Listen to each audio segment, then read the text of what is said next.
il faut vraiment se rendre compte de ce que j'ai vécu là-bas. Déjà, pour commencer, tu te retrouves dans un endroit où tu as des gens qui vont demander toute la journée: t'as pas une clope, t'as pas une pièce, t'as pas une clope, t'as pas une pièce. Non, genre, oui, non, j'ai pas de pièce. Et même si je fumais, bah, t'aurais pas de cigarette. Bon, j'avoue, la plupart du temps, je leur réponds que je fume pas. Sauf que 5 minutes après, qu'est-ce que je fais? Ben, je m'allume une cigarette.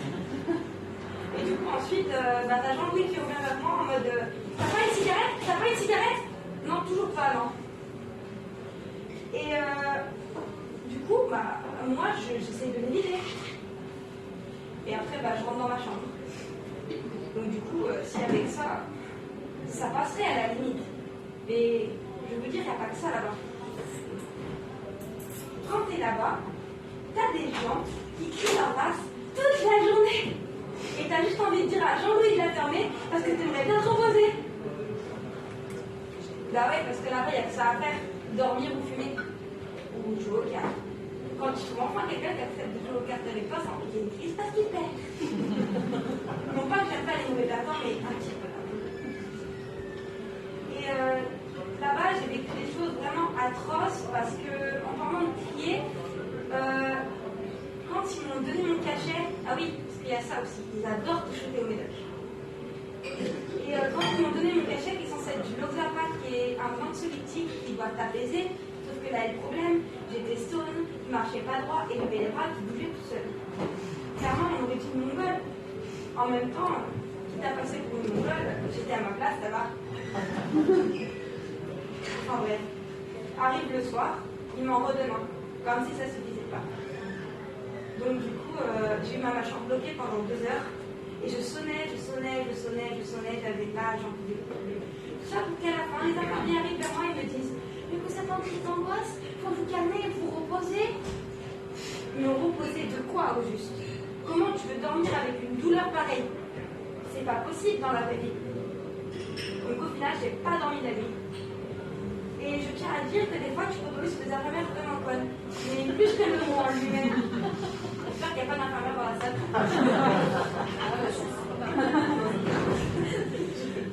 Enfin bon. Il y a un truc dont je ne vous ai pas parlé que j'ai eu là-bas, c'est les psychiatres. Parce que vraiment, si t'as pas le don, c'est pas bon. Et mon psychiatre, déjà pour commencer, il n'était pas français, en plus d'être très bon. Il ne comprenait pas ce que je lui disais, il ne comprenait pas ce qu'il disait. Pour moi, c'était une entente impossible. Donc clairement, je suis arrivée vers lui et j'ai dit: écoute, toi et moi, on ne va pas s'entendre. Donc tu vas aller vers Jean-Louis, tu vas l'aider, que moi je vais rester dans mon monde à moi. Dans mon monde à moi, il n'y a que des bonnets. Il m'a amené la rafale, il on n'était pas rien. Sinon ça va vous? Moi je vais très bien, je vous promets. Ça va, ça va mieux. Enfin bon, en HP, tu peux souvent t'ennuyer. Et pour ma part, ça va. Surtout quand t'as un meilleur ami comme le mien qui vient voir tous les jours. Je vais vous raconter. Parce que mon meilleur ami m'a ramené un McDo, parce qu'il avait la bouffe. Et il y a eu un accident de boisson. Les boissons se sont renversées dans les nuggets. Ce qui fait qu'au final, on a mangé des nuggets goût ici. Et ben c'est pas fameux, je tiens à le dire.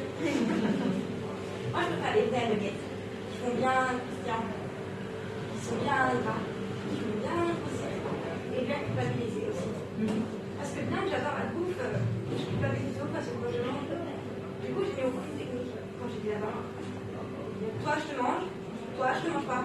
Toi t'es beau mais tu fais grossir. Toi t'es moche, je te mange pas. C'était ça ma technique. Et du coup, je m'empêchais même de manger du pain. Sauf que le pain, ça fait pas grossir contrairement à ce que les gens pensent. Ça ballonne juste comme l'eau, si tu en bois trop. Et vu que je passe mon temps à boire, j'avais presque jamais faim. Et en plus de ça, je suis allergique à l'ail et à l'oignon. Ce qui fait que j'avais jamais les mêmes plats que les autres. Une fois, ils ont mis de la pizza. J'ai eu des crêpes à la place. J'étais dégoûtée. Et après, je me suis dit, moi j'arrête de manger, je mange plus. C'est mort. Ouais, c'est mort, justement. Mon psychiatre, il est venu à moi, il m'a dit: mais carrément, si t'arrêtes de manger, tu disparais, toi.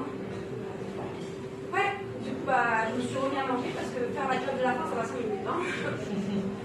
Et sinon, en HP, c'est vraiment pas facile tous les jours, vous voyez.